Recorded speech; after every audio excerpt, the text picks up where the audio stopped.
दोस्तों, professor Hardy और रामानुजम का आपसी मेल एक किस्मत है, सौभाग्य है या किसी एक संत का किसी दूसरे संत से पिछले कई जन्मों बाद मिलने का एक प्रारब्ध है। रामानुजम और प्रोफेसर हार्डी का आपसी मेल मैं एक छोटी सी कहानी के माध्यम से आपको समझाने की कोशिश करता हूँ। कोहिनूर हीरा और रामानुजम।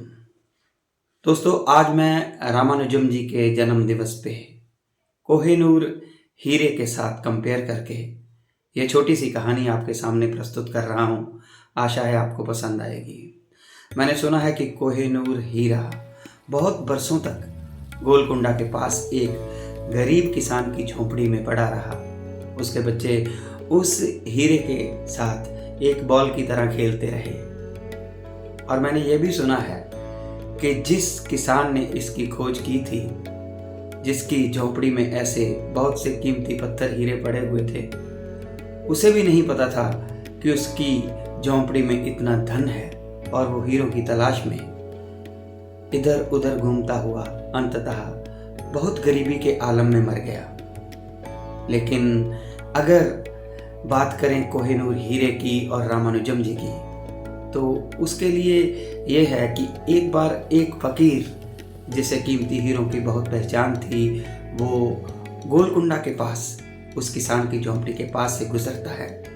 वहाँ वो कीमती पत्थर देखता है, बच्चे उसके साथ खेल रहे हैं। और जब वो ये बताता है उस किसान को कि दरअसल ये कोई आम पत्थर नहीं है, ये दुनिया का सबसे बेशकीमती पत्थर है, तो तब कहीं जाकर उस किसान को, उस परिवार को पता चलता है कि हम तो बहुत धनवान हैं। यही आलम रामानुजम के साथ भी हुआ।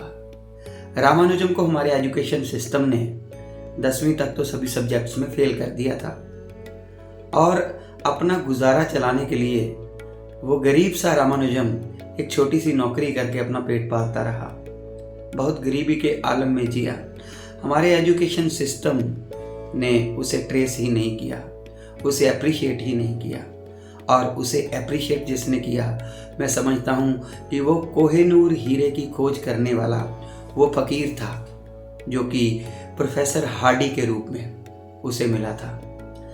कहानी अगर रामानुजम की देखें तो मैंने ये भी सुना है कि प्रोफेसर हार्डी जो थे वो इतने ग्रेटेस्ट मैथमेटिशियन थे कि जब वो पहली बार रामानुजम से मिले थे तो उन्हें यूं लगा था कि वो रामानुजम के सामने एकदम बच्चे की तरह हैं। रामानुजम इतना ग्रेट विजन रखते थे। दरअसल हमसे बहुत बड़ी बड़ी भूलें हो जाती हैं। हमारे स्कूलों में, हमारे गुरुकुलों में हमारे पास बहुत से अच्छे बच्चे होते हैं जिन्हें शायद हम ट्रेस भी नहीं कर पाते। और ऐसे पता नहीं कितने वैज्ञानिक, कितने डॉक्टर, कितने मैथमेटिशियन जो थे, वो सिर्फ एक पारखी के अभाव से इस दुनिया से रुखसत हो गए। और मैं प्रोफेसर हार्डी और रामानुजम के इस मेल को, दो संतों का मेल इसलिए कहता हूँ कि शायद चाहे प्रोफेसर हार्डी जो थे वो रामानुजम जी से उम्र में कोई 10 साल बड़े थे, लेकिन एक प्यास जरूर रही होगी। क्योंकि मैं समझता हूँ कि प्रोफेसर हार्डी ने जब रामानुजम को दिल से अपना गुरु एक्सेप्ट किया होगा, तो शायद ये एक शिष्य अपने गुरु को ढूंढता ढूंढता इस जन्म में मिला। और उसका गुरु उस अवस्था में था कि दुनिया उसे नकार रही थी और वो चेला दुनिया की नज़र में एक बहुत बड़ा पारखी था। और उसी चेले ने, उसी पारखी ने बताया कि ये मेरे पिछले जन्म का जो गुरु है वो शायद उसके जैसा मैथमेटिशियन, उसके जैसा गणितज्ञ धरती के इतिहास में विरला ही पैदा हुआ है। ये कहानी और ये सोच मेरी अपनी निजी है। इसे आप कितनी मान्यता देते हैं ये आप पर निर्भर करता है। लेकिन मैं आपको रामानुजम जी के बारे में जो बताने जा रहा हूँ उसको ज़रा गौर से सुनिएगा। और मैं आप सभी को, सभी विद्यार्थियों को, सभी अध्यापकों को जो गणित के साथ जुड़े हुए हैं उनको कोटि कोटि नमन करता हूँ। वैसे गणित मेरे लिए गौरी शंकर की चोटी के समान रहा है। दोस्तों, महज 32 साल जी पाए श्रीनिवासन रामानुजम, लेकिन उन्होंने गणित के 3884 3884 ऐसे सूत्र ईजाद किए कि जिन पर गणित की एक बड़ी बुनियाद टिकी है।